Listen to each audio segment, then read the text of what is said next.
बिस्मिल्लाहिर्रहमानिर्रहीम अल्हम्दुलिल्लाहिल मलिकिल हक़्क़िल मुबीन रब्बिश शुहदाए वस्सिद्दीक़ीन वस्सलातु वस्सलामु अला सय्यिदिल मुरसलीन व ख़ातमिन नबिय्यीन व रहमतिन लिल आलमीन व शफ़ीइल मुज़निबीन वल मुख़ातबि बिताहा व यासीन बिल क़ासिम मुहम्मद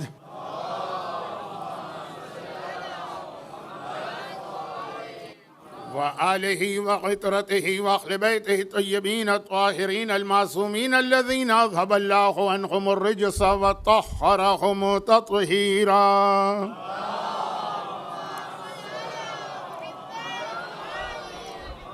सिय्यमा अल इमामिल मुंतज़र वल हुज्जतिस सानिय शरज्जिलिल्लाहुम्मा लहुल फ़रज व लानतुल्लाहि अला अअदाइहिम अजमईन मिनल अज़ल इलल अबद।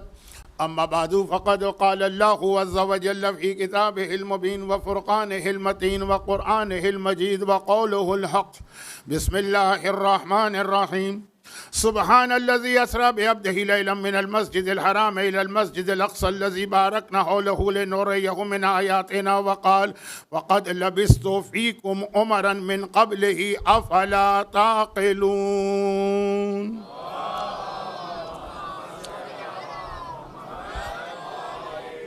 1447 हिजरी 1447 हिजरा के अय्याम अज़ा का छठा अशरा, आज उसकी 10वीं और आखिरी मजलिस है और टेक्निकली तो ये 7वां अशरा शुरू हो चुका है। रबीउल अव्वल का चांद नज़र आने की बिना पर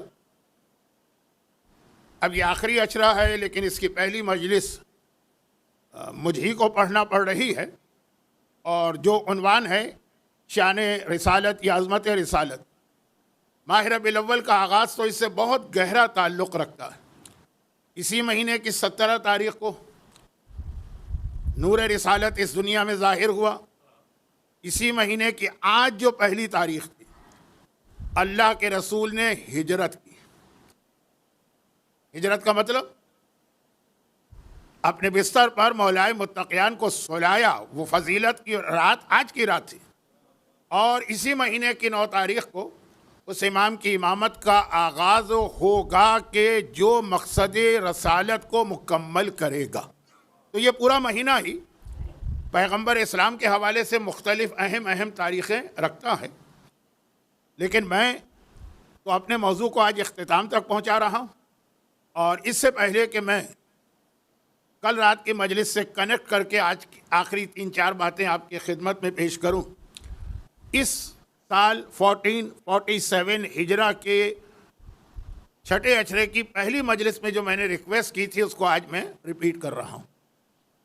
तो पहले अशरे की पहली मजलिस की भी वही हालत थी और आज भी यही इम्कान क्या यकीन है कि वही हालत होगी कि चूँकि मोमिनीन की तादाद कम होगी तो ज़रा सा वो लोग जो अभी आगे हैं, अगर जो थोड़े डिस्टेंस पर अगर और थोड़ा पीछे हो जाएं तो मेरे लिए बात करना आसान हो जाएगा।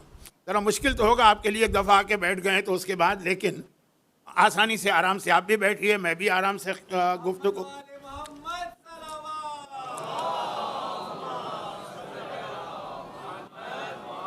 आज मैंने जिन 2 आयतों की तिलावत की,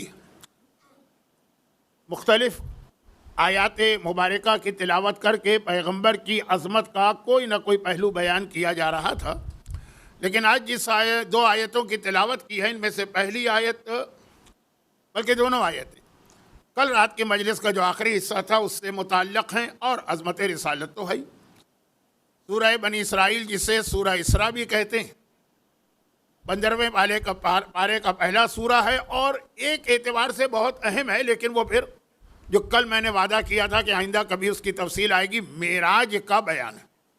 पाक है वो ज़ात, सुबहान अल्लज़ी, पाक है वो ज़ात असरा, जो रात के अंधेरे में, रात के सफ़र को अरबी में इसरा कहते हैं। असरा बेअब्दिही, जो रात के अंधेरे में अपने बंदे को लेके गई, मिनल मस्जिदिल हराम, मस्जिद हराम से इलल मस्जिदिल अक़्सा, उस मस्जिद पर जो 7वें आसमान पर है और बैतुल मामूर कहलाती, अल्लज़ी बारकना हौलहु, जिसके चारों तरफ बरकतें ही बरकतें, क्योंकि वो तो ऐन जन्नत के दरमियान वाक़े है। ले नूरे यहू मिन आयातिना, ताकि हम अपने हबीब को अपनी आयत दिखाएं, निशानी। ये कुरान मकसद बता रहा है मेराज का। और एक बार फिर मैं ये याद दिला दूं,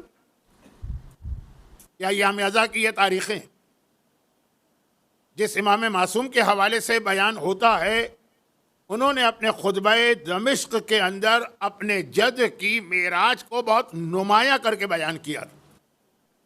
अब ये मेराज की आयत मैंने क्यों तिलावत की है, इसकी जानिब सफ़र मेराज नहीं पढ़ना है, तो मैं कल माजरत कर चुका हूँ कि एक दो तकरीरों में तो उसका ज़रा सा हक़ भी अदा नहीं हो सकता है। इसकी एक और वजह है इस आयत की आज तिलावत करने की, रब्त में लाना। दूसरी आयत सूरह यूनुस की आयत, और उसमें अल्लाह का रसूल मक्के के काफिरों और मुशरिकों के सामने अपनी नबूवत और रिसालत की जो दलील पेश कर रहा है।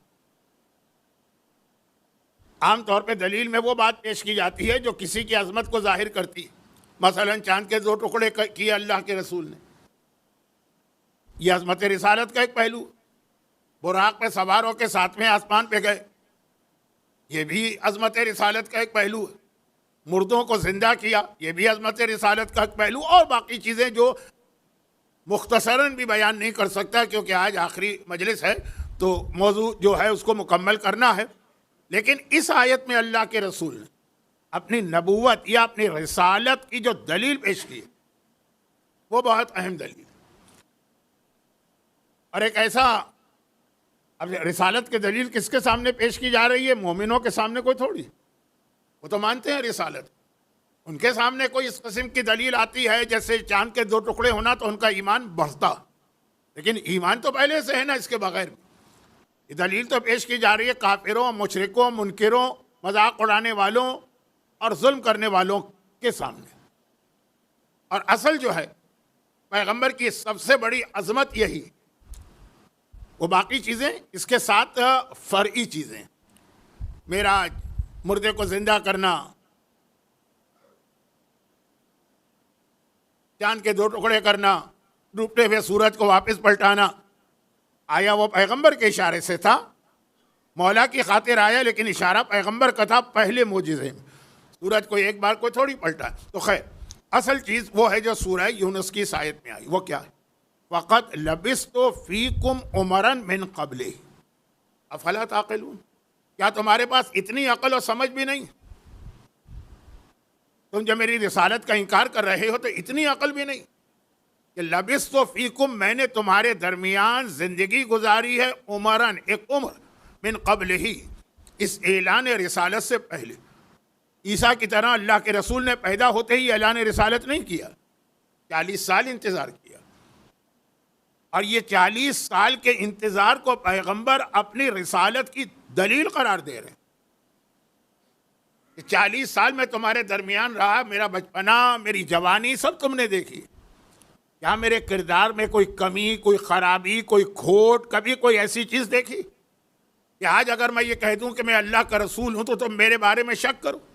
पैगंबर अपने किरदार को, पैगंबर अपनी 40 साल की उस ज़िंदगी को जो मक्के के काफिरों के सामने बग़ैर मोजिज़े के है, उसमें भी कुछ मोजिज़े थे, लेकिन तवज्जो नहीं थी इन लोगों की।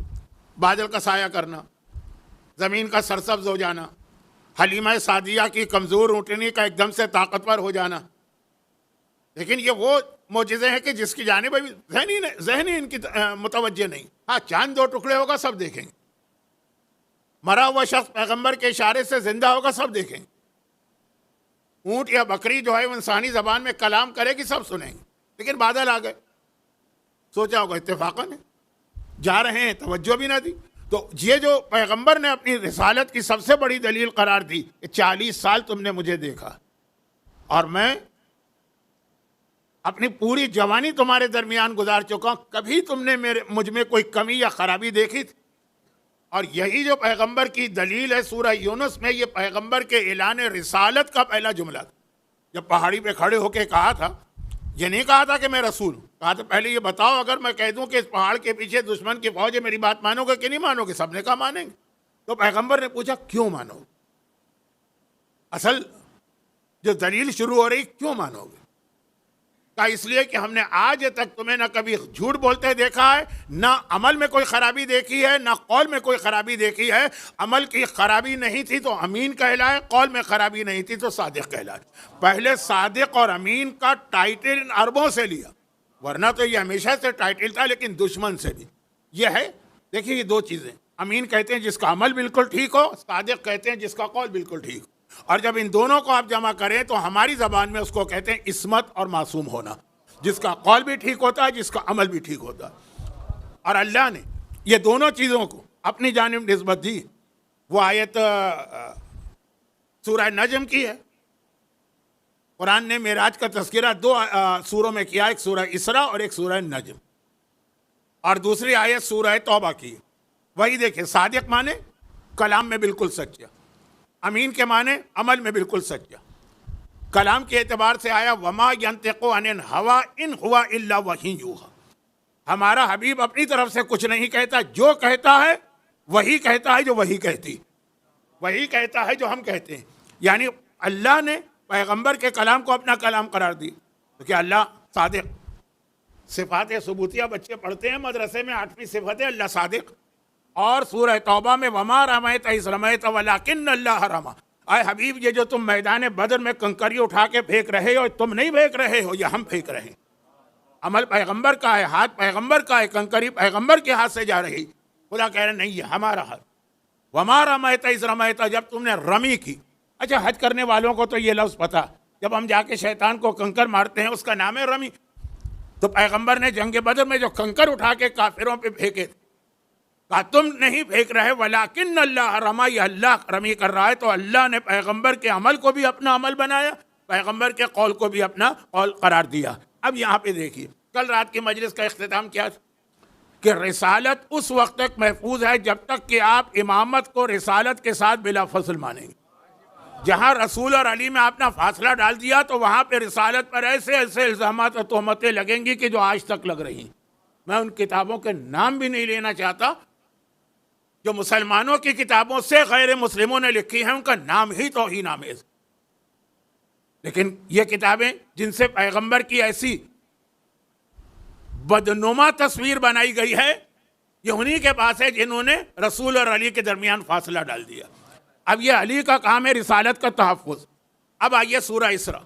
हम बंदे को लेके गए ताकि ये लफ्ज़ बंदा कुरान में आया, और हम और आप भी पैगंबर की रिसालत की गवाही बाद में देते हैं। पहले रसूल का बंदा होना कहते हैं अशहदु अन्न मुहम्मदन अब्दुहु व रसूलुहु, पहले बंदगी फिर रिसालत। अब ये एक अलग मौजू है, मैं कहीं और जा रहा हूँ, वापस आता हूँ जल्दी से। तो खुलासा ये है कि रात को लेके गए, क्यों? ताकि अपनी निशानी दिखाएं।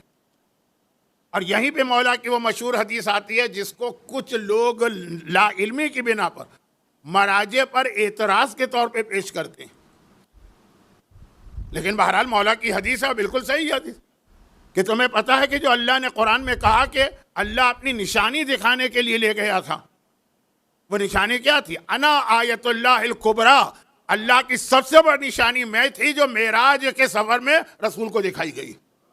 आयतुल्लाहिल कुबरा, आयतुल्लाहिल उज़मा, मौला का लक़ब। अब यहाँ से मरजइयत पे एक एतराज़ होता है कि फिर हमारे मराजियों में से बास के साथ ये लक़ब क्यों लगता है। मौजू बदल जाएगा, बात कहीं की कहीं चली जाएगी। लेकिन बहरहाल मौला ने फरमाया, और बिल्कुल मोतबर हदीस है, कि असल मेराज के सफ़र का असल मकसद था मुझे पेश करना। यानी मेरी विलायत अली जो थी गदीर में लोगों के सामने आई, लेकिन अल्लाह के रसूल को हुक्म मिला था शब मेराज, ख़ास इसके लिए बुलाया गया था। क्यों? इसलिए कि रिसालत का तहफ़्फ़ुज़ होगा जब विलायत अली साथ होगी, जो कल भी कहा आज भी कहा। मैं इसको ज़्यादा इस मौजू को फैलाना नहीं चाहता, लेकिन जुमला काफ़ी। शब मेराज, अब रसूल मक्के के काफिरों को छोड़ के कहाँ जा रहे हैं? मदीने के मुनाफिकों में। मेराज का वाक़या कब हुआ? जब हज़रत अबू तालिब और जनाब खदीजा की वफ़ात हो गई। काफिरों से बचाने वाले ये दो थे, लेकिन मुनाफिकों से वल्लाहु यासिमुका मिनन्नास, मुनाफिक से बचाना बहुत मुश्किल होता, क्योंकि उसकी तो बगल में छुरी होती है, मुंह पे राम राम होता है।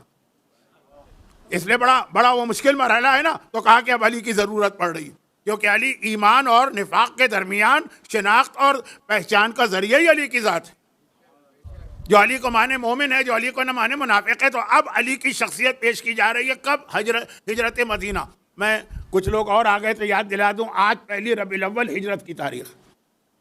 तो अब मदीने की हिजरत के मौके पे मेराज हुई है, ये याद रखिएगा। और वहां पे मौला अली अता किए गए। अब काफिरों ने, पैगंबर ने जो दलील पेश की अपने रिसालत की, इसका तोड़ किया। पैगंबर ने अपना किरदार पेश किया, कोई एतराज नहीं कर सकता था। क्यों एतराज नहीं कर सकते थे? उसकी एक वजह ये थी कि पुराने ज़माने में बैंकिंग सिस्टम वगैरह, ये सेफ डिपॉजिट, ये लॉकर वगैरह तो थे ही नहीं। एक वाक़या तो कल भी आपने सुना। अब इन्हें अपनी अमानतें पैगंबर के पास ही रखवाना। दौलत तो है ना, पैसे तो है ना, कीमती चीज़ें तो है ना, मसलन जेवरात तो होंगे। अपने में से किसी पे इनको भरोसा नहीं है। कभी ऐसा होता है ना कि किसी की दुश्मनी में सब लोग एक प्लेटफार्म पर आते हैं, लेकिन उनके दरमियान आपस में दुश्मनी होती है। खाली एक मुश्तरक दुश्मन की वजह से एक प्लेटफार्म पर आ गए। भाई अरब के वही कबीले थे जो पैगंबर के ऐलान से पहले आपस में जंगे करते थे 200 साल। तो एक दूसरे पे इनको भरोसा नहीं है। चाहे वो मैदान जंग में एक झंडे के नीचे जमा होकर रसूल के मुकाबले में जाएं, अबू लहब, अबू जहल, वलीद, उतबा और शैबा, लेकिन एक दूसरे पे ट्रस्ट नहीं है। अपनी अमानत इनके पास रखवाओ के खा जाएगा। अरायत अल्लज़ी युकज़्ज़िबु बिद्दीन फ़ज़ालिकल लज़ी यदूल यतीम। अबू जहल था ना जिसने एक यतीम का माल खा लिया, जो यतीम के बाप ने अबू जहल को अमानत दी। तो ये एक आम मिजाज था। ये चोरी नहीं करते, डाका डालते हैं। चोरी नहीं, डाका डालते हैं। वो एक दूसरे के माल को कहाँ छोड़ेंगे? तो अब माल अगर महफूज रखना है तो रसूल को देना। तो अब अगर कहें कि ये अमीन नहीं है तो मसले गड़बड़ हो जाएगा। तो फिर क्यों दे रहे हैं उसको अपनी अमानतें?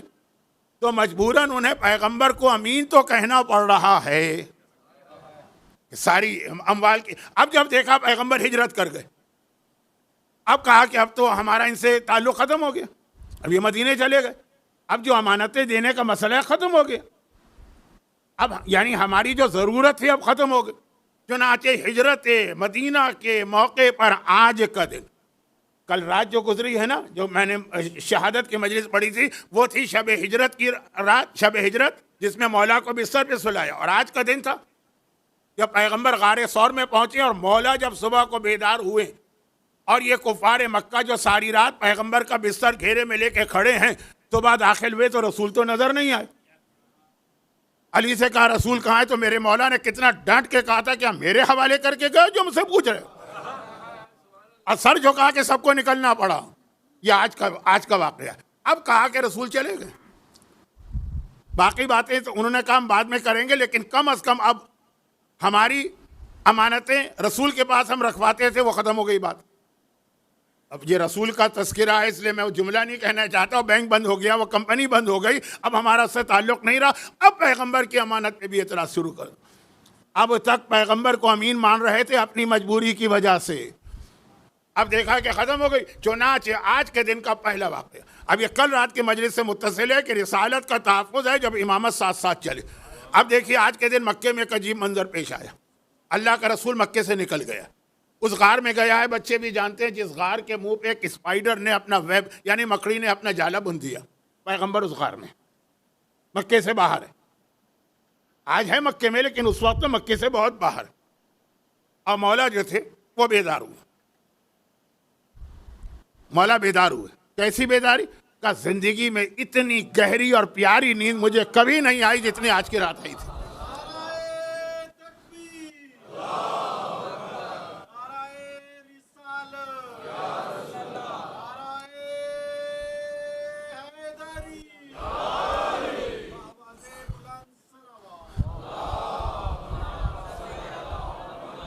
मुहाफिज रिसालत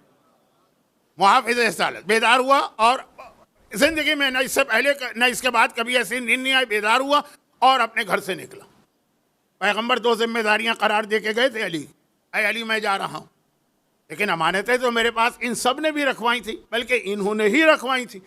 जो मेरे खून के प्यासे हैं, दिन भर मेरे ऊपर पत्थर मारते हैं, अपने बच्चों को मेरे पीछे लगाते हैं, खुद मुखालिफत करते हैं, रास्ते में कूड़ा बिछाते हैं, कांटे बिछाते हैं, सर पे कूड़ा फेंकते हैं, यही लोग। अब इनकी अमानतें मुझे वापस करना। दुश्मनी अपनी जगह पे। यहाँ मोमिन का खा के बैठ जाता है और उसको डकारी तक नहीं आती, बगैर वो पेप्सी और कोक के ही हजम कर जाता है। अल्लाह का रसूल इन 360 बुतों के मानने वाले मुशरिक नहीं, खून के प्यासे मुशरिकों की अमानत। वापस करना। और मौला को सब बता के गए कि किसकी कौन सी अमानत। मैं इल्म इमामत की अभी बात नहीं कर रहा हूँ बाकायदा, क्योंकि हर जगह इल्म इमामत आ जाए तो हम और आप फिर कैसे उससे एक सबक लेंगे। डॉक्यूमेंटेशन लिस्ट लेके गए कि इस आदमी की ये अमानत, इसकी ये अमानत, इसकी ये अमानत, ताकि हमें पैगाम मिले ना कि इस तरह खाली अपने हाफिजे पे भरोसा ना करो, कभी तुम भी भूल जाओगे। तो अब ये पैगंबर लिस्ट भी देके गए, पहला काम। दूसरा काम जो है वो मैं पहले बता चुका हूँ कि जो ख़ानदान की ख़वातीन हैं इन सब को लेके तुम्हें मदीने आना, ख़वातीम को। तो वो तो मुख्तसर बयान है। अब ये आप बात चल रही है शब हिजरत, जो कल रात का मेरा आखिरी टुकड़ा था उससे मुत्तसिल करके अभी आगे तक जाना।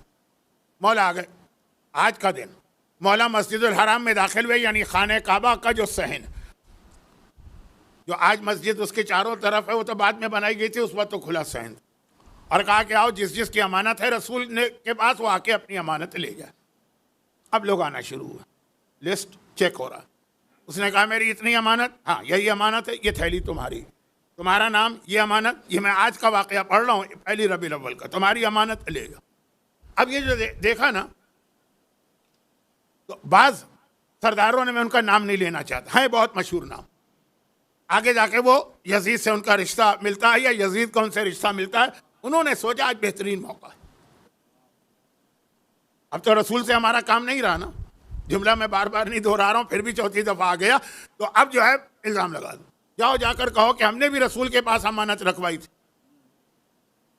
अब जब हम ये कहेंगे तो दो ही सूरतें होंगी, या तो अली मना कर देंगे लिस्ट दे के नाम नहीं है, झूठी बात है ना। इससे मिलता जुलता एक वाक़या आप सुनते हैं, लेकिन वो वाक़या इतना मोतबर नहीं, अब पढ़ा जाता है कि जब कुछ लोगों ने कहा था कि अली से मजाक करो, एक जिंदा आदमी को मुर्दा बना के कहा कि नमाज जनाजा पढ़वा लो, वो सुनते हैं ना आप वाक़या। ये उससे पहले की बात। या दो ही सूरतें, अली तो लिस्ट देखेंगे कहेंगे हमारा नाम नहीं, कोई अमानत नहीं, हम शोर मचा देंगे, देखा मोहम्मद ने हमारे साथ धोखा किया, हमारी इतनी बड़ी अमानत लेके रातों रात चला गया। अब मैं बात जुमले कहना नहीं चाहता, लेकिन कभी ऐसा भी होता है ना, जो किसी का हक जो है छीन लेता है, कर्जा वापस नहीं करता है, जिम्मेदारियां, और रात को भाग जाता है, काम ये कह देंगे। और अगर अली ने पैगंबर की इज्जत बचाने के लिए दे दी वो रकम, तभी नुकसान हुआ ना एक तरह से। नऊज़ुबिल्लाह, वो लफ्ज़ में कहना नहीं चाहता जो ये मौला के लिए कह रहे हैं। हम और आप अगर होते ना और किसी से ऐसा दावा करें और वो अपना दावा इज्जत बचाने के लिए दे दे, तो हम क्या कहेंगे, खूब उसको बेवकूफ़ बना दिया हमने। कहा दे दी अमानत तब भी फ़ायदा, और न दी तब भी हमारा फ़ायदा।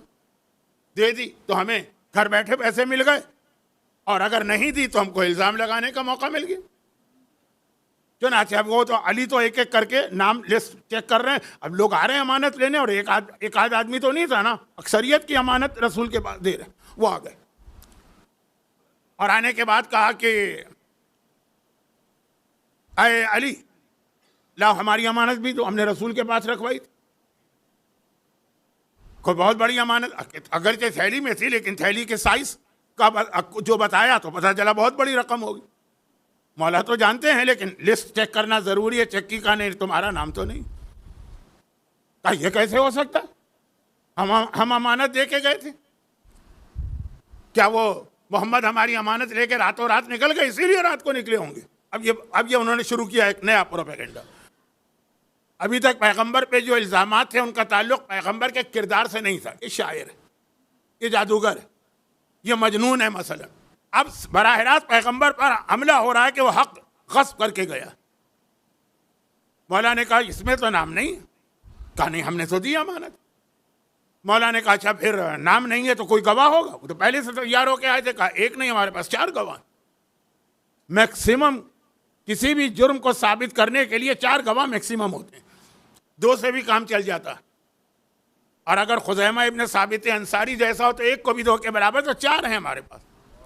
अब ये मस्जिदुल हराम, यानी मैं आज के वजह से बात कर रहा हूँ मस्जिदुल हराम, वरना सहने काबा में ये डिस्कशन हो रहा, और सारा मक्का जमा है, क्योंकि अपनी अमानतें लेने सब आए हुए हैं, 2 4 5 आदमी नहीं है। ये जो प्रोपेगेंडा अगर हो गया ना, तो ये तो पूरा मक्का इसके असर में आ जाएगा।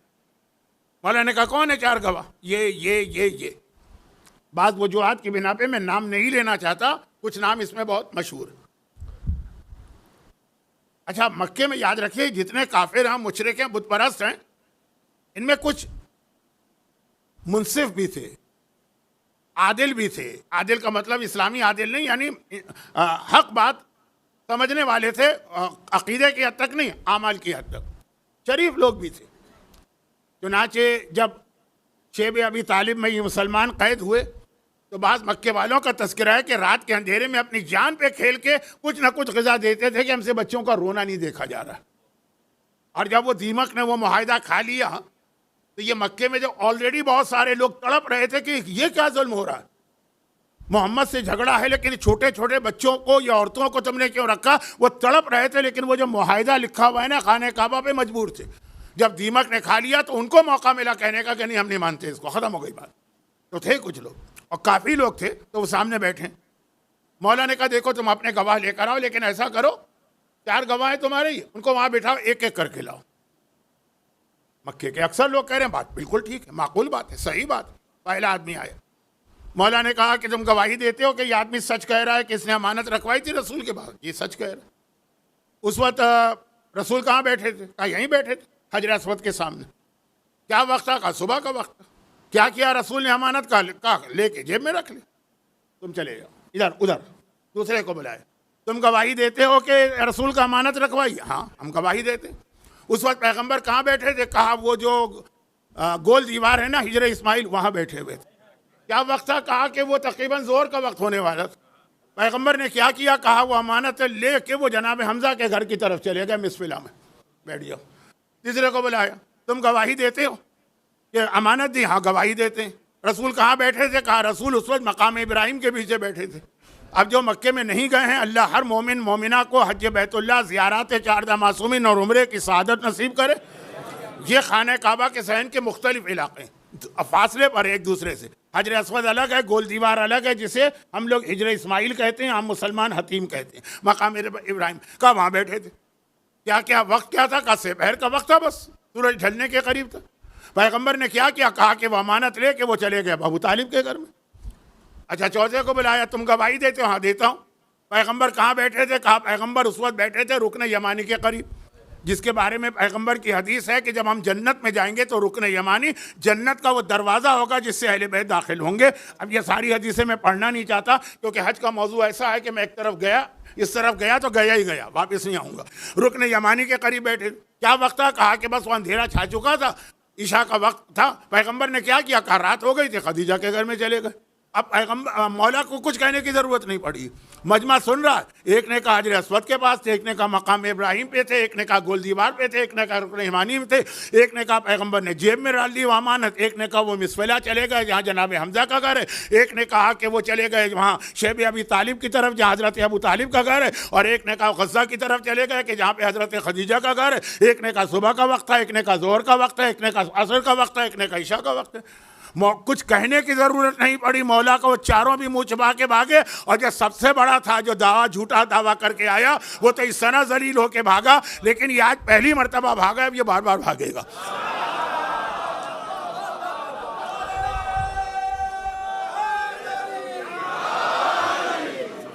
अच्छा, अब जो लोग थोड़ी देर से आए उनके लिए मैं रब्त मिला दूं। पैगंबर ने अपनी रिसालत की जो सबसे बड़ी गवाही दी, जो असल अज़मत रिसालत, असल अज़मत रिसालत है पैगंबर का किरदार इस्मत वाला। फ़क़द लबिस्तु फ़ीकुम उमरन मिन क़ब्लिही अफ़ला ताक़िलून, 40 साल तुम्हारे दरमियान रहा हूँ, क्या तुम्हारे पास इतनी अकल और समझ नहीं? ये सबसे बड़ी पैगंबर दलील दे रहे हैं, जो सूरह यूनुस की आयत बनी। और इस पर एतराज़ हुआ आज के दिन पहली को, कि अब इसके ज़रिए पैगंबर की रिसालत को हम डैमेज करेंगे, मजरूह करेंगे। पैगंबर कह रहे हैं मेरा किरदार, और हम साबित करेंगे पैगंबर का गलत किरदार है, और पैसे लेके फरार हो गए। नऊज़ुबिल्लाह, जुमला भी मुझे अच्छा नहीं लगा। किसने बचाया? अली ने बचाया। ये अली की सारी जिंदगी का खुलासा है ना, अली ने बचाया। वहां बच्चों से बचाया, आखिर तक अली बचाते रहे। मगर दावत ज़िला शीरा में अली ने वादा भी तो किया था ना, अना नासिरो या रसूल अल्लाह, मैं आपका मददगार हूं। जब कोई तैयार नहीं था, जब वादा किया था ना, तो उस वादे को पूरा कर रहे हैं। लेकिन उसमें खास बात ये, अली ने ये नहीं कहा था कि अना नासिरो या यब्ना अम्मी, ऐ मेरे चचाजाद भाई मैं आपका मददगार हूँ। ये नहीं कहा था कि ऐ मेरे खानदान वाले मैं आपका मददगार हूँ। ये नहीं कहा था मोहम्मद इब्ने अब्दुल्ला मैं आपका मददगार हूँ। ये नहीं कहा था भाई साहब जो हमारे यहाँ बड़े भाई के लिए लक़ब, कुछ नहीं कहा। मैं आपका मददगार हूं या रसूल अल्लाह। क्या मतलब हुआ कि रसूल अल्लाह कह के वादा किया ही नहीं, जब तक रसूल की रिसालत है उस वक्त अली रसूल का मददगार है। अगर मोहम्मद कह देते, अगर चचा का बेटा कह देते तो 63 साल तक मदद रहती, फिर वो खत्म हो चले गए दुनिया से, खत्म का लफ्ज नहीं, चले गए। रसूल की रिसालत से कहा, चुनाच अली ने जब रसूल से वादा किया कि या रसूल अल्लाह, अब अगर क़यामत तक रसूल की रिसालत है तो क़यामत तक अली की मदद है। अली ने कहा क़यामत तक मैं ना रहूं तो मेरा हसन आके मुहाफिज बनेगा, हसन न रहे तो हुसैन बनेगा, हुसैन न रहे तो जैनब बनेगी, जैनब न रही तो सज्जाद बनेगा, और आखिर में मेरा आखिरी बेटा इमाम ज़माना जो रबीउल अव्वल को आ रहा।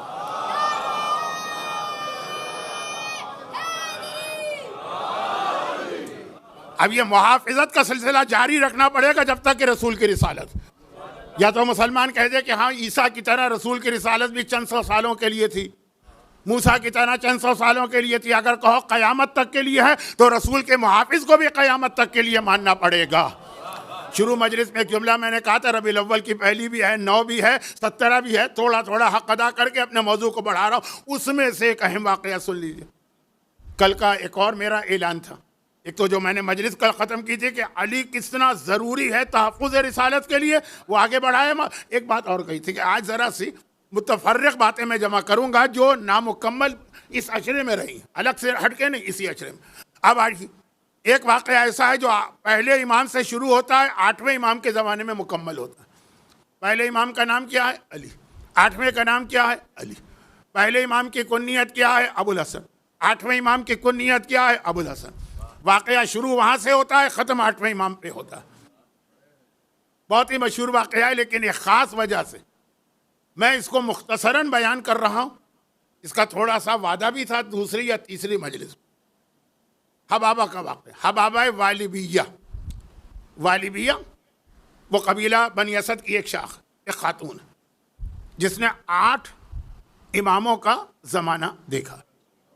मौला के खिलाफत ज़ाहिरिया में इसने ईमान कबूल किया और 8वें इमाम तक ये जिंदा रही। 200 साल से ज़्यादा इस खातून की उम्र थी।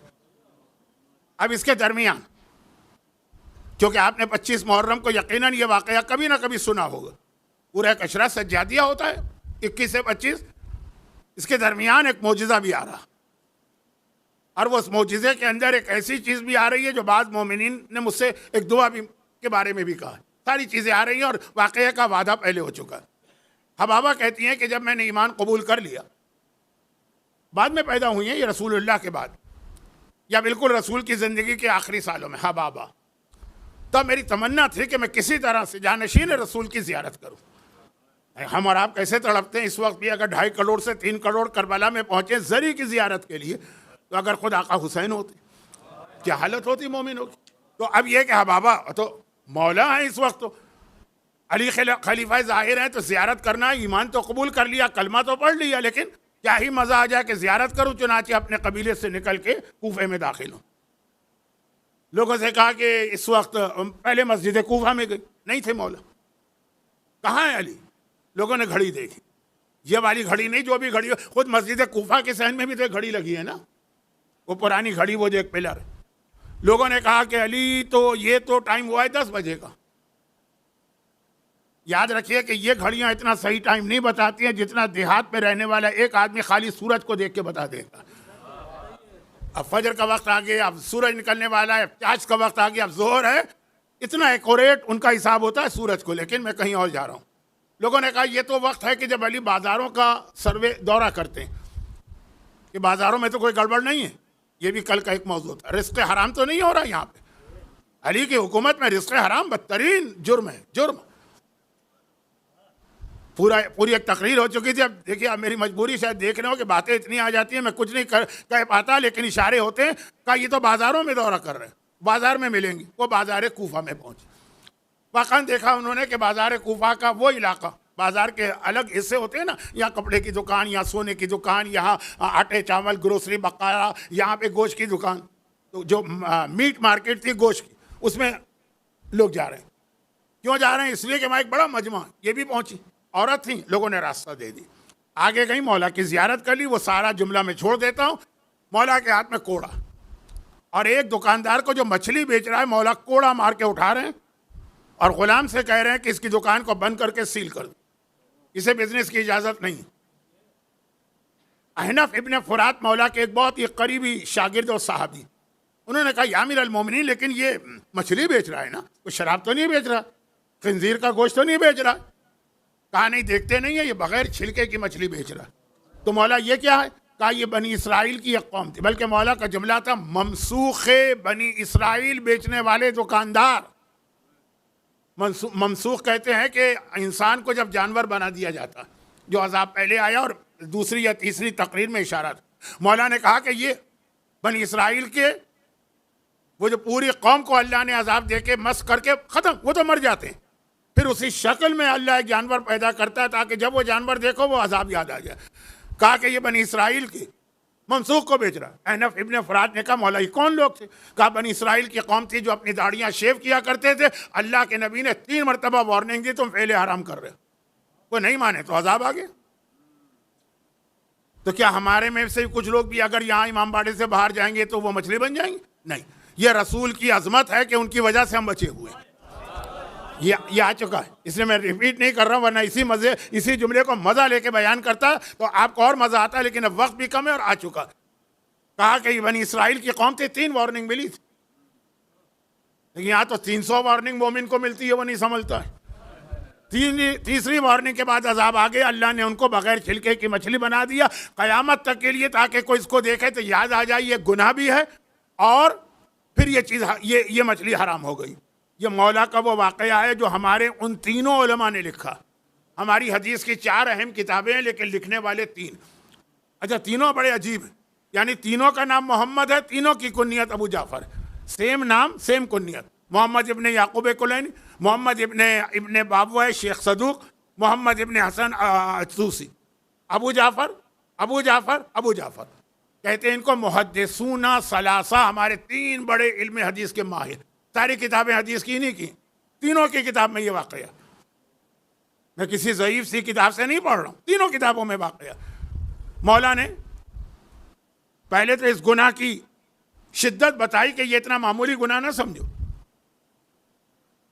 फिर एक जुमला कहने को दिल चाहता है, बात से बात निकलती है, गलत फहमी ना हो।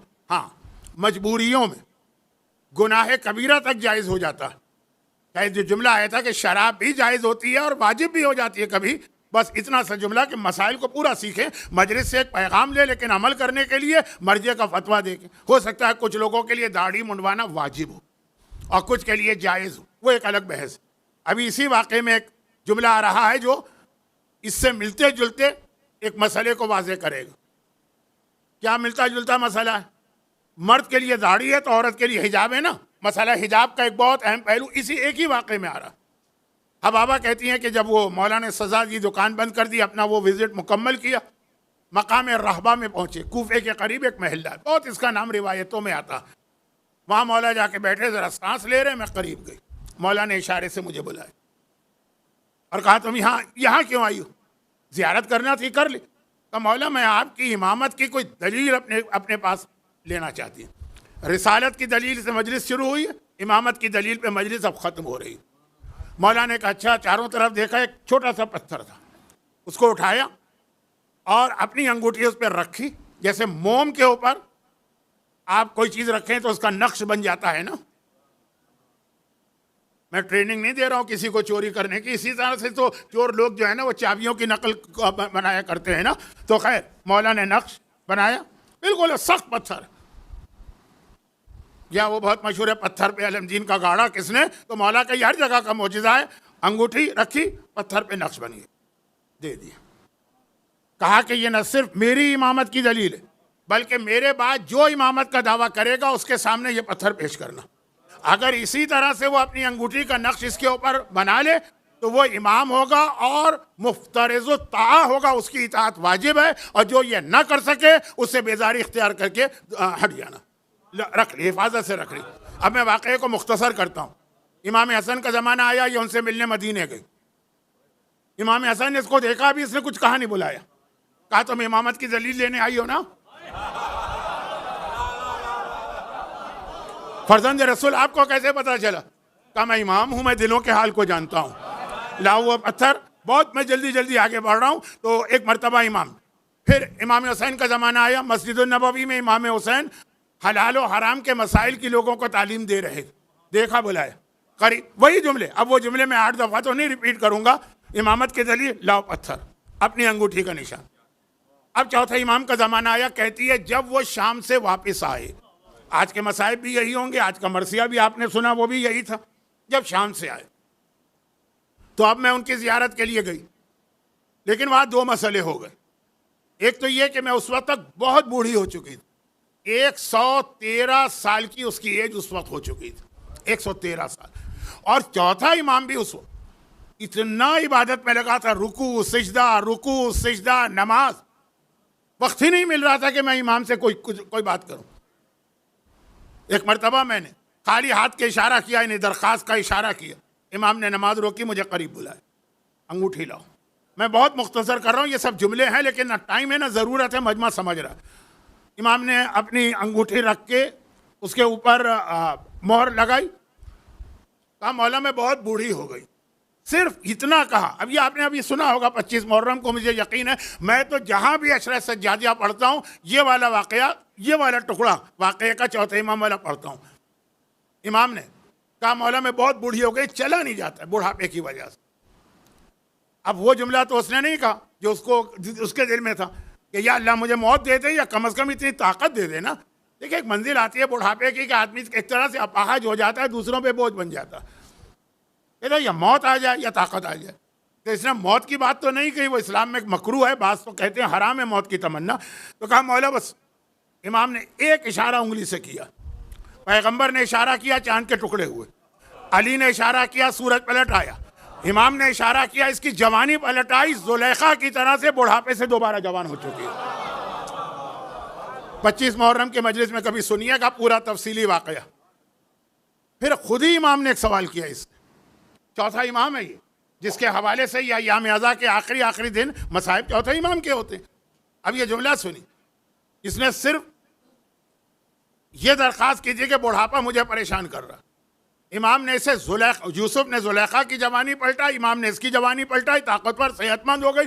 जो जुमले वो कह रही वो मैं मिंबर से बयान नहीं कर सकता, जरा सा आपको बदतहजीबी लगेगी। क्या जैसे बिल्कुल कोई गैर शादीशुदा 18 साल की लड़की हो, वो सारी चीजें मेरे जिस्म में वापस आ गई। खुद बता रही अपने बारे में, लेकिन ये तो इसकी दरख्वास्त थी। पहला जुमला भी इमाम की तरफ से खुद था कि लाओ इमामत की दलील, और तीसरा जुमला भी इमाम की तरफ से खुद है। इसने वो तीसरी बात नहीं कही। कहा ये बताओ तुम्हारे सारे कबीले वाले और तुम्हारे महल्ले वाले तुम्हारा मजाक उड़ाते हैं और टोंटिंग करते हैं और ताने देते हैं, क्यों? मौला आपको कैसे पता चला? वही जुमला, हम इमाम वक्त है, कायनात की हर चीज़ हमारी आंखों के सामने है, जैसे हमारे दादा के सामने ये 5 उंगलियों की तरह कायनात होती है। तो ये यहाँ है मदीने में, वो अपने कबीले कूफे से भी बाहर रहती है, क्यों तुम्हारा मजाक उड़ाया जाता है, टोंटिंग की जाती है? कहा मौला जब से मैंने दीन हक कबूल किया लोग मेरे मुखालिफ हो गए। फिर एक मेरे साथ अल्लाह ने एक इम्तिहान ले लिया, और वो इम्तिहान लिया, ये अभी आपने सुना होगा 25 मुहर्रम को, या पिछले साल सुना होगा। मैं तो खुद वाकया शुरू करके अब सोच रहा हूँ कैसे ख़त्म करके नतीजे तक आपको ले जाऊँ, यानी जो अशरे का नतीजा जल्दी जल्दी। कहा मौला फिर अल्लाह ने एक इम्तिहान ले लिया।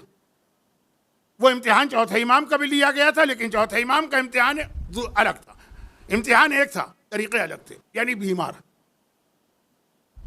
कहा कि मुझे स्किन का प्रॉब्लम हो गया। स्किन, वो जो सफ़ेद दाग हो जाते हैं, बरस का मरीज़, जुज़ाम नहीं बरस, पूरे चेहरे पे मेरे वो बरस के दाग हो गए हैं, तो चेहरा किसी को मैं दिखा भी नहीं सकती। और मेरे कबीले वाले जो मोमिन नहीं हैं, जो मेरे पड़ोसी मोमिन नहीं, मेरा मजाक उड़ाते हैं।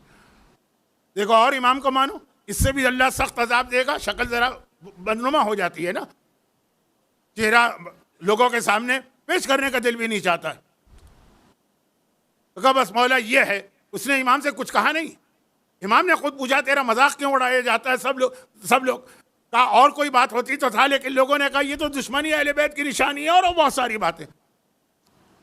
इमाम ने उससे कहा कि अपने चेहरे से नकाब हटा। अब देखिए यहाँ पे 2 फ़िक़ही मसले आ रहे हैं इसके अंदर। इस वाक़े से 2 फ़िक़ही मसले भी निकलते हैं क्या औरत के लिए चेहरा छुपाना वाजिब है या चेहरा खोल सकती है? अब ये वाकया तो बता रहा है कि इसका चेहरा छुपा, लेकिन इसमें यह नहीं पता कि उसने वाजिब की वजह से छुपाया या अपने वो सफ़ेदी के दाग को छुपाने के लिए चेहरे पे नकाब डाली। तो इसीलिए इस वाक़े से उलमा ने कहा कि हम ये नतीजा नहीं निकाल सकते। लेकिन जब इमाम ने कहा चेहरा खोलो, तो कम से कम ये पता चल गया कि अगर चेहरा वाजिब भी हो तो इलाज के वक्त तबीब के सामने इजाज़त है। ये पहला मसला। दूसरा, देखा इमाम ने सफ़ेद दाग है, अपना हाथ उन दागों पे रखा और कुछ जुमला पढ़ा और हाथ हटाया, एक मरतबा 14वीं के चांद की तरह इसका चेहरा चमकने लगा। अच्छा, अब यहाँ से दूसरा मसला निकला कि खाली चेहरा ही नहीं, बल्कि अगर तबीब सही तबीब हो, वह बददियानत नहीं है, शरारती नहीं है, नीयत में खोट नहीं, इलाज के लिए औरत के जिस्म के किसी भी हिस्से को छूने की ज़रूरत पड़े तो उसकी इजाज़त। ये वाक़यात के अंदर बहुत सारे मसाइल के पहलू भी हैं, लेकिन क्योंकि वक्त नहीं है तो मैं सिर्फ हल्का इशारा करके आगे बढ़ता हूँ, ताकि बहुत से लोगों के जहन में जो गलतफहमी होती कि मराजे फतवे अपनी मर्जी से देते, कोई हदीस वदीस तो नकल करते नहीं। ये सारी हदीस है, एक के बाद दूसरी हदीस। देखिए, आगाज़ हुआ है मछली कौन सी हलाल है कौन सी हराम, वो भी एक मसला इसी हदीस। दाढ़ी रखना ज़रूरी है, ये भी इसी हदीस। नामहरम कितना जिस्म मस कर सकता है, कितना, एक वाक़े के अंदर कितनी हदीसें आ गई हैं। अब महाराजे पूरा वाक़या किताब में तो नहीं लिखेंगे ना, वो इसका खुलासा लिखेंगे। अब कह रही है बिल्कुल ठीक हो गई। उलमा का कहना कि चौथे इमाम खुद बीमार थे और इसकी बीमारी भी दूर की है, इसलिए अगर किसी को ये वाली बीमारी है, स्किन प्रॉब्लम, तो वह इसी तरह से दुआए तवस्सुल में जो जुमला चौथे इमाम का है ना, पूरे चारदा मासूमीन को आप पुकारते, चौथे इमाम वाला जुमला पढ़े, अपने दागों पर वो जो सफ़ेदी है उस पर हाथ रखकर, चौथे इमाम वाला, कि मैं आपके ज़रिए अल्लाह से मुतवज्जिह होता हूँ, तवस्सल नबी का वस्तशफा नबी का या वजहन इंदल्लाह इक़बालना इंदल्लाह, तो ये बीमारी दूर होने के बहुत इम्कानात। अच्छा, ये तो एक ज़िमनी बात आ गई है कि बाज़ औक़ात ये प्रॉब्लम होता है काल का, और इसका कोई अभी तक इत्मीनान बख्श इलाज भी नहीं। अब वाक़या बहुत लंबा हो गया, फिर 5वें, फिर 6ठे, फिर 7वें, हर एक के साथ ये हुआ। गई, कुछ कहा भी नहीं, इमाम ने कहा लाओ वो पत्थर जिस पे मेरे दादा ने मोहर लगाई, यहाँ तक कि 8वें का वक्त आ गया।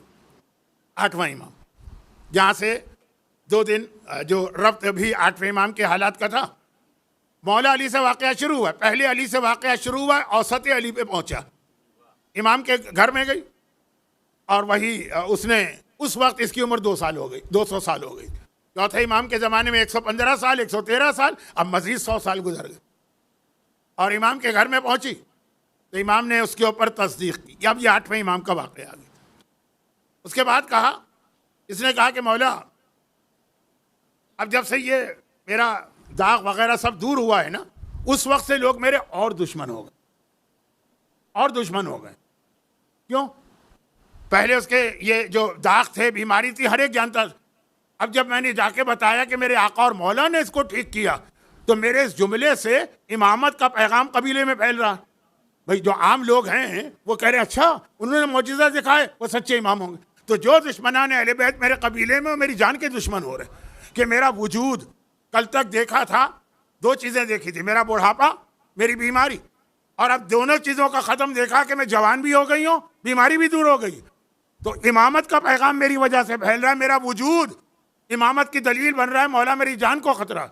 इमाम ने कहा मुझे पता, इसीलिए मैंने अपने घर में अपने घर की ख़वातीन के साथ तुम्हारे लिए कमरे का इंतज़ाम किया। अब पलट के वापस नहीं जाना, अब मेरे घर में रहो। 9 महीने इमाम के घर में रही।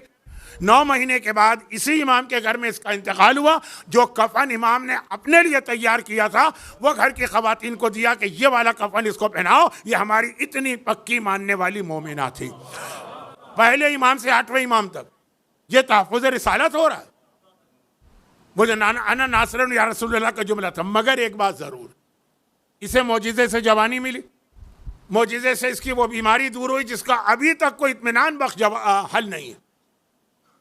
डॉक्टरों के पास भी कोई इतना इत्मीनान बख्श इसकी दवा नहीं। तो मौजिज़े से इसको सारी चीज़ें मिली। लेकिन यहाँ पे हमें एक बहुत अहम पैगाम दिया गया जिस पे मैं बात ख़त्म करूँ, वो ये कि आप ये ना समझना, ये भी मेरी शब जुमा की तकरीर का एक हिस्सा। आज मैंने इस तकरीर में 4-5 पुरानी मजलिसों के आखिरी टुकड़े पेश किए, लेकिन अब खुद ब खुद एक तरतीब बन गई, बेरब्त नहीं हुए, अलग अलग नहीं हुए, एक तरतीब के साथ। अब आइए आखिरी चीज़, इसके लिए इमाम ने दुआ की, इशारा किया इसका मसले को हल किया, क्योंकि दुआ में यकीनन बहुत बड़ी ताकत है। मगर ये कहा गया, इन्हीं चौथे इमाम का वाक़या मैंने शब जुमा पढ़ा था कि दुआ करके बेसब्री ना करना। दुआ कबूल भी हो जाए तो 5-5 साल लगते हैं नतीजा आने में अगर इमाम की दुआ, और हम जैसे गुनाहगारों की दुआ हो तो 15 साल भी लग सकते हैं, और हो सकता है दुआ कबूल ही ना हो। अल्लाह का वादा है दुआ करो मैं कबूल करूंगा, फिर भी हो सकता है दुआ कबूल ना हो। तो आप कहेंगे कि मौलाना एक तो आपने इसका जवाब दे दिया था कि शराइत पूरी नहीं होंगी। नहीं, शराइत भी पूरी है, फिर भी दुआ कबूल ना हो। वो वाक़या मेरी ज़बान पे आ रहा है जो मैंने कम अज़ कम 150 दफ़ा तो पढ़ा है, और किसी इमाम का भी नहीं, लेकिन पैगाम इतना मुकम्मल है कि एक बार और सुन लीजिए। मैं जल्दी से उसको 3 मिनट में मुकम्मल कर दूंगा। 3 मिनट की ज़हमत बर्दाश्त कीजिए। दुआ हमने की, मासूमीन ने देखे ऐसे ऐसे मोजिज़े दिखाए दुआ की वजह से। हमने दुआ भी की, सही दुआ की, शराइत के साथ की, कोई ख़राबी नहीं थी दुआ में, मगर फिर भी दुआ ठुकरा दी गई। क्यों? इसलिए कि मोमिन की सबसे बड़ी जो खुसूसियत बताई गई है ईमान के बाद, वो है अल्लाह पे भरोसा। अत्तवक्कुल अलल्लाह, ट्रस्ट ऑन अल्लाह। अल्लाह पे भरोसा होना चाहिए कि हम जो कर रहे हैं अल्लाह कभी हमारा बुरा नहीं चाहेगा। जो अल्लाह कर रहा है वो यकीनन हमारे लिए फायदेमंद। अब दुआ कबूल नहीं हो रही, 20 साल नहीं कबूल। स्टूडेंट मेहनत कर कर के मर गया, दुआ कर कर के मर गया, खुदा न खास्ता इम्तिहान में फेल हो गए। ना मैंने दुआ में कमी की है, ना मेहनत में कमी की है, फिर भी फेल हो गए। आपको ऐसे वाक़यात मिलेंगे कि क्लास फेलों में से जो बहुत ही ज़हीन है, उसने इंतहाई कम अक्ल को पढ़ाया, वो पढ़ाने वाला पास हो गया, और जो पढ़ा रहा है वो फेल हो गया। वाक़यात होते हैं। कितने वाक़यात है कि दुनिया भर के मरीजों का इलाज करने वाला डॉक्टर जिस चीज़ में स्पेशलाइज है उसी मरज़ में मरा। सैकड़ों का उसने हार्ट का ऑपरेशन किया, क्योंकि अभी एक केस हुआ था हमारे यहाँ ऑस्ट्रेलिया में। सबसे बेहतरीन जो हार्ट स्पेशलिस्ट था सिंगापुर का, सैकड़ों का उसने इलाज करके मुर्दे को जिंदा कर दिया। खुद छुट्टी पे गया, अगले दिन मौत हो गई, और हार्ट फेलियर से मौत हो गई। तो ये तो अब अल्लाह बताता है ना हमारी कुदरत। तुम्हें अल्लाह पे भरोसा हो। एक बादशाह शिकार पे जा रहा है, अब आप समझ गए होंगे, लेकिन सुन लीजिए वाक़या। 2 मिनट 3 मिनट ज़्यादा नहीं। बादशाह शिकार पे जा रहा है, तैयारी कर रहा है, हथियार देख रहा है, खंजर और छुरी। एक दफ़ा कोई बहुत तेज़ छुरी थी उसकी उंगली पे लगी, उंगली कट गई, गिर गई। सामने वजीर बैठा है, उसने कहा शुक्रन लिल्लाह, अल्लाह का शुक्र। ये किसी पर मुसीबत आए और आप कहें कि शुक्रन लिल्लाह, तो समझेगा ना आप उसका मजाक उड़ा रहे हैं। और ये बादशाह वक्त है, जलाल के आलम में आ गया, मेरी उंगली कटी, तू कह रहा अल्लाह का शुक्र है।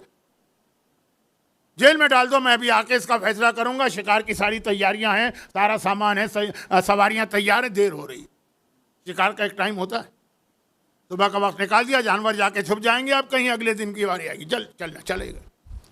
शिकार में अक्सर ये वाक़यात होते हैं पुराने ज़माने में, बल्कि आजकल भी होते हैं। वो GPS और सारे सिस्टम होने के बावजूद शिकारी खो जाता है। उस वक्त तो कुछ भी नहीं था, अपने फौज से अलग हो गया। तो पुराना ज़माना, जगह जगह जंगली कबीले, एक जंगली कबीले ने पकड़ ली। अब वह कबीला जिस बुत की पूजा करता है, उसका तरीक़ा है कि साल में एक मरतबा उसके पैरों में किसी इंसान को ज़बह करके कुर्बान करता है। ये उनका वही दिन था, और यही बादशाह उसके हाथ में आ गया। अकेला है, कोई न फौज ना कोई सिपाही, कुछ भी नहीं, और इतना खूंखार कबीला। माँ उनको तो घर बैठे जो है वो समझिए उनकी लॉटरी खुल गई कबीले की, किसी को ढूंढ के लाते। तो यहाँ हमारे हाथ आ गए, लेके गए, एकदम गिराया जैसे आपने बकरीद में बकरा गिराया होगा, कराची में, लाहौर में, हैदराबाद में, लखनऊ में, हैदराबाद, बम्बई में। हमारे यहाँ बकरा तो हम लोग ज़बह करते हैं ना, गिरा दी। छुरी चलाना चाहते, किसी की निगाह पड़ गई, इसकी उंगली कटी। अरे अरे ये क्या कर रहे हो, ये तो नाकिस है, ऐबदार की कुर्बानी नहीं होती है। अभी ठहर जाइए। आपके पास भी अगर बकरा ऐबदार निकला है, कुर्बानी नहीं करते हैं भाई। इसका तो सींग टूटा हुआ है, इसका तो कान कटा हुआ है। तो कहा कि इसकी तो हो ही नहीं सकती कुर्बानी, छोड़ दो इसको। छोड़ दिया, जान बची तो लाखों पाए। महल में आया, पहला काम किया कि वजीर को निकाला। कहा तूने जो शुक्रन लिल्लाह कहा था बिल्कुल ठीक कहा था, ये उंगली कटने से मेरी जान बच गई, मगर ये बता कि तेरे ऊपर जो ये मुसीबत आ गई, तू जेल में चला गया, तुझे क्या मिला? कहा अगर मैं आपके साथ होता तो मैं तो सही था ना, वो मुझे पकड़ के ज़बह करते।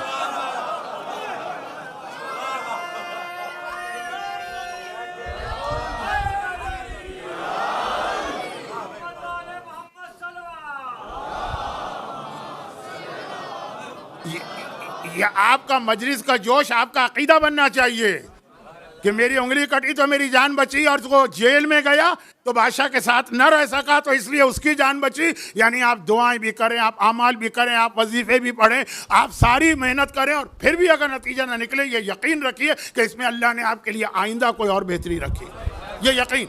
जैसे अभी ये वाकया सुन के आपको कितना जोश आ गया, ये वाला जोश आपका अकीदा मन है कि जो मेरा परवरदिगार करता है बिल्कुल ठीक करता है। और अगर आप कहें कि मौलाना ये बहुत मुश्किल बात है कि भाई अगर हमारा जॉब छूट गया और हम कहें अल्हम्दुलिल्लाह कोई ना कोई इसमें बेहतरी होगी, ज़बानी तो कह देता है हर आदमी, अल्लाह से कौन लड़ेगा? ज़बानी दिल में तो आता है ना। एक सेहतमंद आदमी चलते चलते एक्सीडेंट हो गया, उसका मौका क्या है? शुक्रन लिल्लाह का, कोई इसमें मेरी बेहतरी, जैसे वजीर की बेहतरी, जैसे भाई, तो जबान पे तो आदमी कह भी दे, दिल में नहीं होता। मौलाना है बहुत मुश्किल, मैं कहूँगा दुनिया के हर आदमी के लिए वाकई मुश्किल, सिर्फ करबला वालों के लिए मुश्किल नहीं। जिसके सामने करबला हो ना, उसे पता है कि आके देखो जवानों का लाशा उठा के किस समय शुक्रन लिल्लाह कहा जाता है।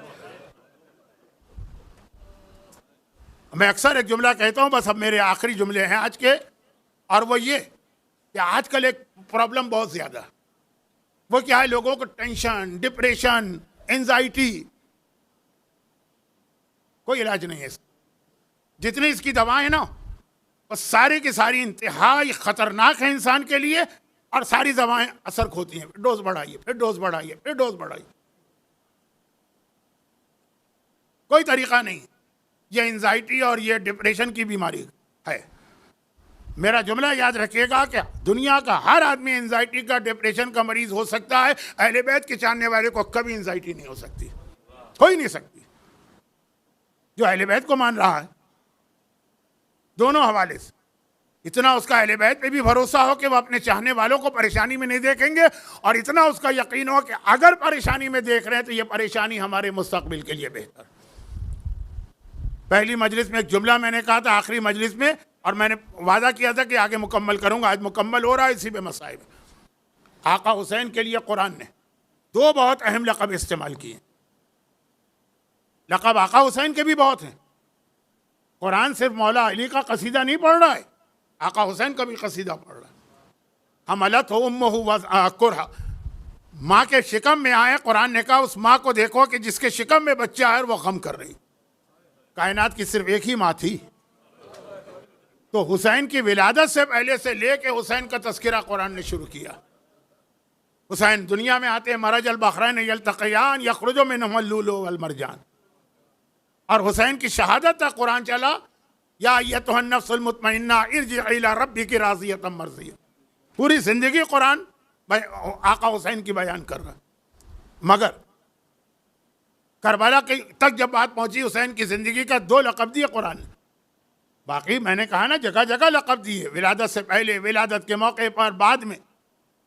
करबला के हवाले से पहला लक़ब दिया हुसैन साबिर हैं। बश्शिर साबिरीन अल्लज़ीना इज़ा असाबतहुम मुसीबा क़ालू इन्ना लिल्लाहि व इन्ना इलैहि राजिऊन। आका हुसैन के लिए है ना, क्या कहा कि साबिर।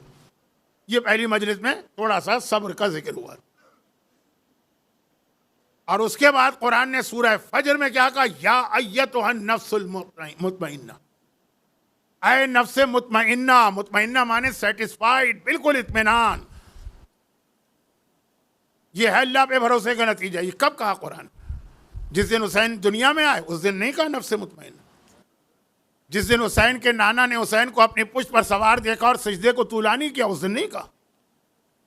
जिस दिन हुसैन मिंबर पे रसूल की गोद में बैठे, उस दिन नहीं कहा। जिस दिन हुसैन नाना के कंधे पे सवार हुए, उस दिन नहीं कहा। किस दिन कहा कुरान ने और किस वक्त कहा? आशूरे के दिन कहा, और जब हुसैन जुलजना से गिरने वाले हैं तब कहा। अब इस जुमले का मतलब क्या हुआ? ये बिल्कुल आखिर में ये आवाज आई थी ना, या अय्युहन नफ्सुल मुतमइन्ना, ये कॉल किया जा रहा है नफ्से मुतमइन्ना इरजी इला रब्बिका, वापसी की तैयारी कर। यानी उस वक्त हुसैन को कुरान ने नफ्से मुतमइन्ना कहा जब कासिम के बदन के टुकड़े हो चुके, अकबर के कलेजे में बर्छी उतर चुकी है, अब्बास के बाजू कलम हो चुके हैं, असगर का नन्ना सा गला 3 भाल के तीर से छिद चुका, उसके बाद भी हुसैन का इतना इत्मीनान है, इत्मीनान। है एंजाइटी के मरीज, है डिप्रेशन के मरीज, है टेंशन की बीमारी, करबला तूने देखी ही नहीं है। और यहां पे एक जुमला मैं और अर्ज कर दूं, मैं ये अक्सर ये जुमला कहता हूं ताकि आपको समझाया जा सके कि आज की सबसे बड़ी जो बीमारी ये हुसैनियों को होना ही नहीं चाहिए। बाकी हर एक को हो सकती है, और हुसैनियों को बाकी हर बीमारी हो सकती है, ये नहीं हो सकती। हुसैन को मानते हो जो नफ्से मुतमइन्ना अकली चीज है। आपने पहले भी मुझसे सुना होगा, लेकिन वो 1 मिनट की बात, अकली चीज कि जितना जब कोई आदमी किसी जगह का निशाना लेता है, मसलन शूटिंग का मुकाबला है, राइफल का मुकाबला है, तीरंदाजी का मुकाबला है, तो एक टारगेट होता है ना, हदफ, इसको मारना। जिसका बिल्कुल सही सही निशाना हदफ पे पहुंचे वो कामयाब है। और वो जो टारगेट है ना, बच्चों के खेल में भी आता है ना, वो क्या होता है ड्राट का खेल, वो कौन सा वो जो तीर फेंकते हैं, जितना बड़ा टारगेट होगा उतना आसान होता है निशाना लेना, और जितना छोटा होता है उतना ही निशाना लेना मुश्किल होता है। गालिबन इस दुनिया में सबसे छोटा निशाना असगर का नन्हा सा गला था। इससे ज्यादा छोटा निशाना क्या होगा? कि खुद वो जो 3 भाल का तीर है ना, उसके भाल जो थे वो असगर के गले से बड़े थे। उस तीर का वजन असगर के वजन से ज्यादा था, और उसकी चौड़ाई असगर के गले, इतना छोटा सा निशाना। मैंने माना कि हरमुला बहुत माहिर तीरंदाज है, उसने निशाना लिया, लेकिन एक बात बताइए, टारगेट अगर बहुत छोटा हो तो मुश्किल है ना, और अगर वो छोटा टारगेट हिल रहा हो, ठहरा हुआ ना हो तो तकरीबन नामुमकिन है। हरमौला की तीरंदाजी अपनी जगह है। मौला हुसैन का इत्मीनान देखिए कि असगर हाथ में है, सामने हरमौला कमान में तीर लगा रहा है, हुसैन ये मंजर देख रहे हैं। अगर जरा भी मुसीबत और परेशानी या इस्तिराब होता, हुसैन के हाथ जरा से कांप रहे होते। इब्राहिम ने जब इस्माइल के गले पे छुरी रखी तो हाथ कांप रहे थे कि नहीं कांप रहे थे? वहां जवान का गला था और बाप के हाथ कांप रहे, यहाँ शशमाए का नन्हा सा गला, और हुसैन के हाथ इतना रुके हुए और ठहरे हुए हैं कि हरमुला का तीर बिल्कुल निशाने पे लगा। ये है नफ्से मुतमइन्ना कि असगर जैसा शशमाहा हाथ में है जिसने दुनिया को रुलाया। भाई यजीदियों के दिल नहीं है, पत्थर हैं पत्थर, मगर असगर वो है जिसने यजीदियों को रुला दिया है ना। और हुसैन का तो अपना ये जिगर का टुकड़ा है, मगर कितना इत्मीनान है मेरे आका के अंदर। कोई एंजाइटी नहीं, कोई डिप्रेशन नहीं है, कोई टेंशन नहीं। हम छोटी सी परेशानी में घबरा जाते हैं। तो करबला से, अय्याम अज़ा के आखिरी दिन है ना, करबला से हमने क्या सबक लिया? कम से कम ये सबक ले लीजिए। चले नमाज नहीं सीखना करबला से, नऊज़ुबिल्लाह, हिजाब नहीं सीखना करबला से, नऊज़ुबिल्लाह, रिज़्क़ हलाल नहीं सीखना करबला से, कम ये तो सीख ले। असगर का हाथ में होना और हुसैन का इत्मीनान। और असगर का जिक्र एक और वजह से मेरी जबान पे आया। एक तो मेरा मौजू मुकम्मल हुआ, दुआ, सब्र, इत्मीनान, अल्लाह पे मामला छोड़ देना, यही समझना कि सारी दुआओं के बाद भी अगर नतीजा नहीं निकल रहा, इसमें मेरे लिए आगे बेहतरी है, ये अपनी जगह। और उसके बाद एक अब आखिरी जुमले सुन लीजिए। हुसैन का इत्मीनान तो हुसैन का इत्मीनान है, और सज्जाद का सब्र तो सज्जाद का सब्र है। अब ये इसी से मिलता जुलता जुमला मौला सज्जाद ने दरबार यजीद में भी कहा था ना, जब यजीद ने कहा था कि देखो खुदा ने तुम्हारे खानदान को कैसा बेइज्जत किया। मौला का क्या जुमला था? अल्लाह का शुक्र है उसने हमें इस काबिल समझा कि हमारा इम्तिहान लिया।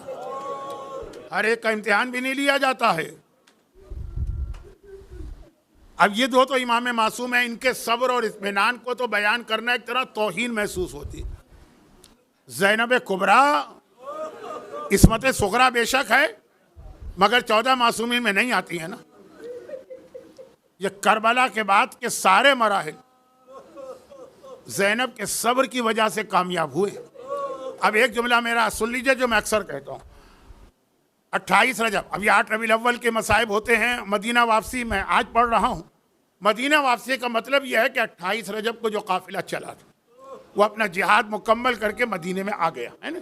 जब ये काफिला चला उस वक्त से लेकर कई मंजिलों पर हुसैन को एक मशवरा दिया गया कि आप जाइए, यानी ये लोग अच्छे लोगों ने मशवरा दिया, मुनाफिकों ने नहीं, औरतों को लेके ना जाइए। मदीने में भी ये मशवरा दिया अब्दुल्ला इब्ने अब्बास ने, मक्के में भी ये मशवरा दिया अब्दुल्ला इब्ने जाफर तैयार ने, और भी कई लोगों ने। और जब भी ये जुमला किसी ने कहा तो आका ने जो जवाब दिया वो आप सुनते हैं, वो मेरा मौजू नहीं। पर्दे के पीछे से ज़ैनब की आवाज़ सबसे पहले आती थी, ये मेरे भाई को मशवरा दे रहा है या ज़ैनब की मौत का सामान कर रहा है। भाई से अलग होके कोई ज़ैनब जिंदा रह सकती? ज़ैनब कौन है? क्या हमारी औरतों की तरह से कोई ऐसी नऊज़ बिल्लाह बेसब्री औरतें कि जरा सी मुसीबत आ जाए तो फरियाद और आहोजारी? ये साबिरा ज़ैनब है, साबिरा माँ की साबिरा बेटी है। अगर ज़ैनब ने कहा कि मैं भाई से अलग होकर मर जाऊंगी तो सही कहा,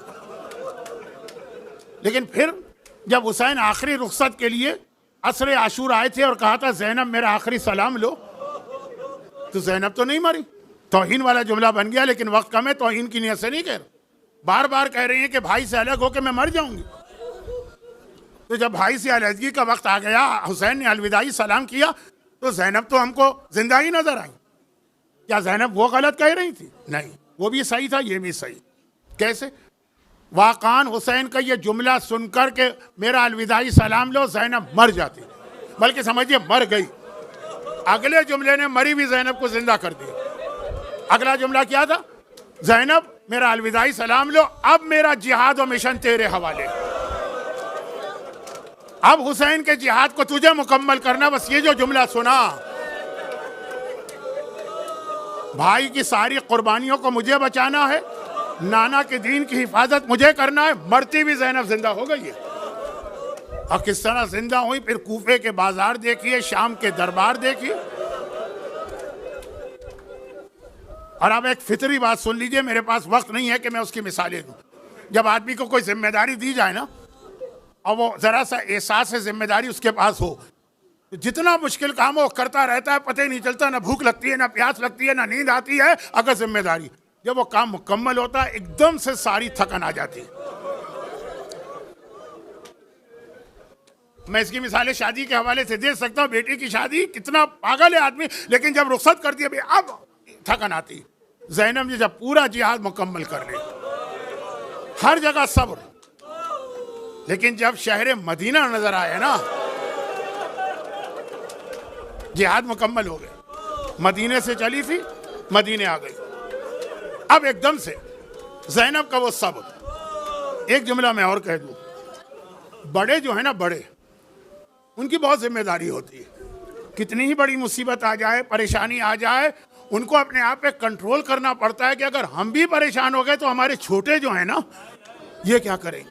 ज़ैनब को सारे काफिले को संभालना है, इन बीवियों को तसल्ली देना है, इन बेवाओं के सर पे हाथ रखना है, इन यतीमों का ख्याल करना है। लेकिन भाई बड़ा भी जा, उसको भी तो कभी दिल चाहता है ना फरियाद करने का, राहज़ारी का। वो कैसे फरियाद करे जब उसको उससे बड़ा मिल जाए। ज़ैनब ने अब तक कितना सब्र का मुजाहिरा किया, लेकिन जब नाना का शहर नजर आ गया,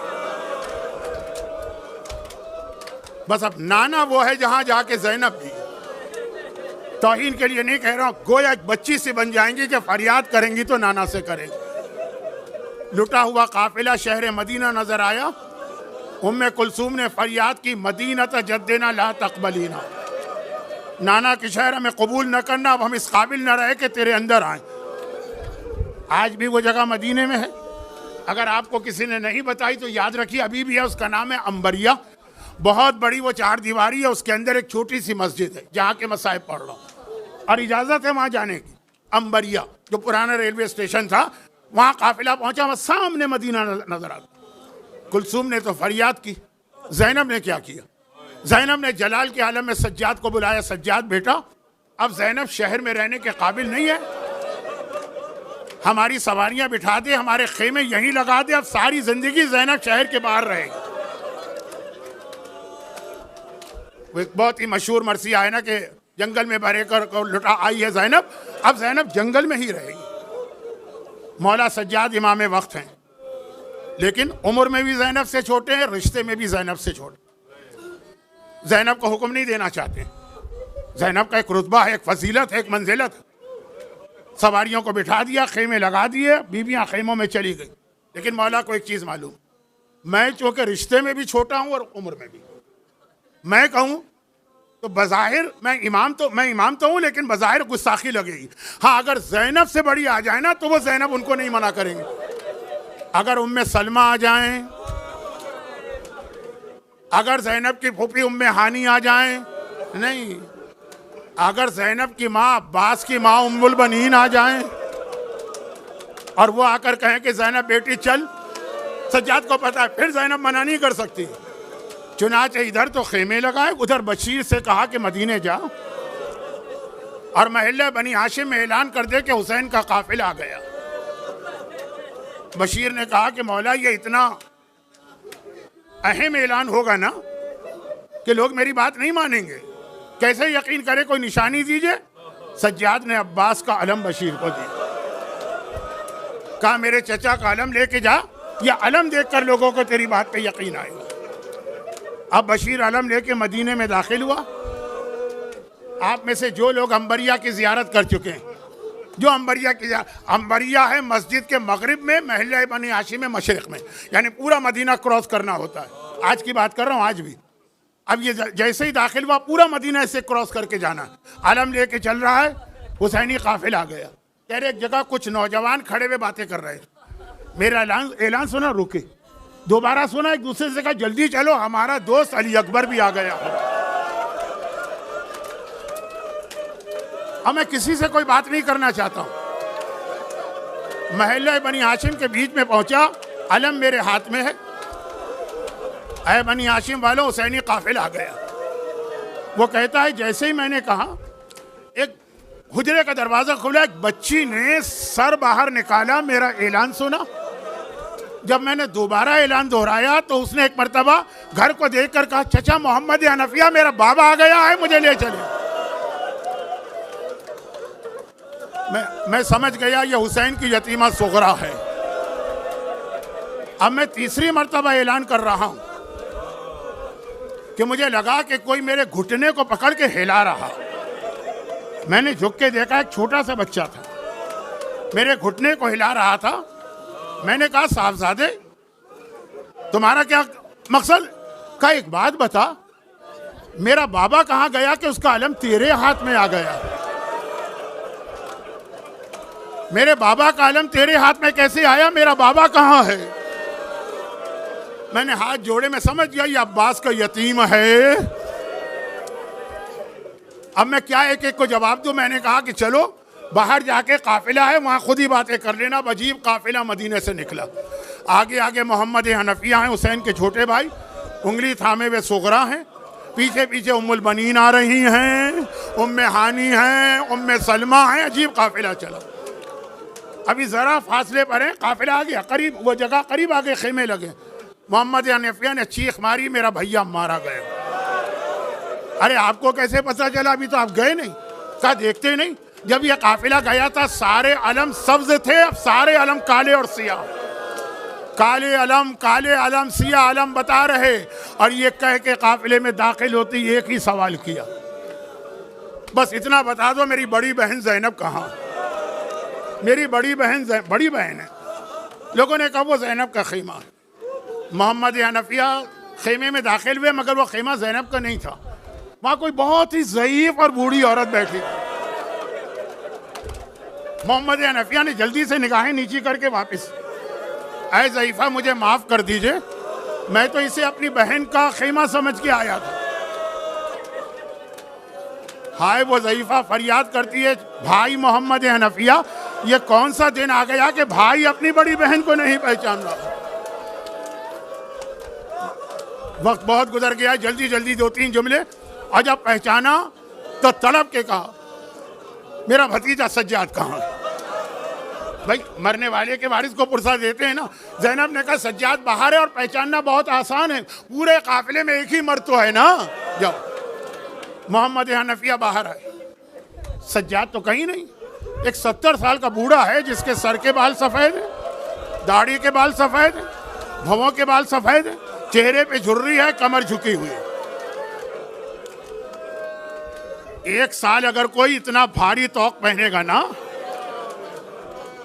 मोहम्मद हनफिया हैरान, मेरे खानदान में इतना ज़ईफ कोई नहीं है, ये कौन इस काफिले में?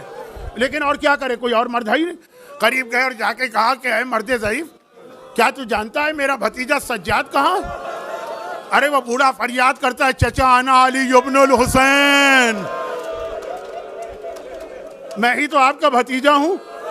तलब के कहा बेटा तू मुझसे बूढ़ा नजर आ रहा है, 22 साल का, इतना बूढ़ा कैसे हो गया? पलट के देखा, कहा चचा अशाम अशाम अशाम अशाम, ये शाम के मसाइब हैं, जवानी में बूढ़ा कर दिया। बे इख्तियार गले से लगाया, पुरसा इसी तरह देते हैं ना। इमाम वक्त फरियाद करता है, चचा जरा आहिस्ता, जरा आहिस्ता। बेटा क्या बात है? का 1 साल जो तौक गले में रहा उसमें कांटा था, अब तक वो जख्म मौजूद है, चचा जरा आहिस्ता। अब यहाँ काफिले में तो एक दूसरे को पुरसा दिया जा रहा, मगर अजीब बात है, इस काफिले में जो इस वक्त जो काफिला आया मदीने से, बाबा का सबसे ज्यादा इंतजार कौन कर रहा था? सुगरा ना। सुगरा किसी से बात नहीं कर रही, कुछ नहीं पूछ ही नहीं रही है। मोहम्मद हनफिया पूछ रहे हैं, वो कुछ नहीं पूछ रही, वो तो सिर्फ एक काम कर रही है। पहले रबाब के करीब गई, गोद में झांक के देखा, लैला के करीब गई, गोद में झांक के देखा, फरवा के करीब गई, गोद में झांक के देखा, ज़ैनब के करीब। ज़ैनब ने कहा सुगरा बेटी ये क्या कर रही है? कहा फूफी अम्मा बस ये देख के मुझे पता है मेरा सारा घराना मारा गया, कुछ पूछने का फायदा नहीं है, बस मेरा नन्ना भैया अली असगर तो होगा ना। फूफी अम्मा मुझे अपना असगर भैया नजर नहीं आ रहा, बताओ ज़ैनब क्या जवाब दें? बस आखिरी 2 जुमले सुनिए, आपकी ज़हमतें तमाम। और ये काफिले को लेके उम्मुल बनीन चली, महल्ले बनी हाशिम में दाखिल हुई। ज़ैनब बेटी तेरा घर आ गया। ज़ैनब ने कहा नहीं घर नहीं जाऊंगी, पहले नाना की कब्र पे जाऊंगी। आखिरी जुमला, रोज़ा रसूल में पर्दा कराया गया, सारे मर्दों को निकाला गया, रोज़ा बंद किया गया। ज़ैनब करीब आई, कहा नाना जब मुसाफिर आता है ना, कुछ सौगात, कोई तोहफा, कोई गिफ्ट लेके आता, आपकी बेटी आपके लिए 2 तोहफे लेकर आई। और ये कहकर पहला तोहफा क्या निकाला? चादर में से एक लहू भरा हुआ कुर्ता निकाला, कब्र रसूल पे फैला दिया। ये तारीख मक्तल में लिखा है, कब्र रसूल से चीख चीख के रोने की आवाज़ आने लगी, मस्जिद हिलने लगी, रसूल खुदा का गिरिया। आखिरी जुमला सुने, ज़हमतें तमाम। ज़ैनब ने कहा नाना ये पहला तोहफा था, ये बर्दाश्त न हुआ, काश काश मैं इस काबिल होती कि तुझे दिखाती अपनी कमर। दूसरा तोहफा है तेरी बेटी की कमर, कूफे से शाम तक इतने कोड़े खाए, इतने कोड़े खाए, अब तक मेरी कमर जख्मी है। नाना नाना, ज़ैनब का ये तोहफा। खुदावंदा ये गिरिया करने वाले आज तो इतना गिरिया कर रहे हैं, इनके इस गिरिये का वास्ता इन्हें दुनिया और आखिरत की हर मुसीबत और परेशानी से महफूज फरमा। लेकिन ये गम हुसैन मरते दम तक कब्र में, क़यामत में, जन्नत में भी अता फरमा। इनकी तमाम हाजतें पूरी फरमा, इनके मरहूमीन की मग़फ़िरत फरमा, ज़हूर इमाम ज़माना में ताजील फरमा।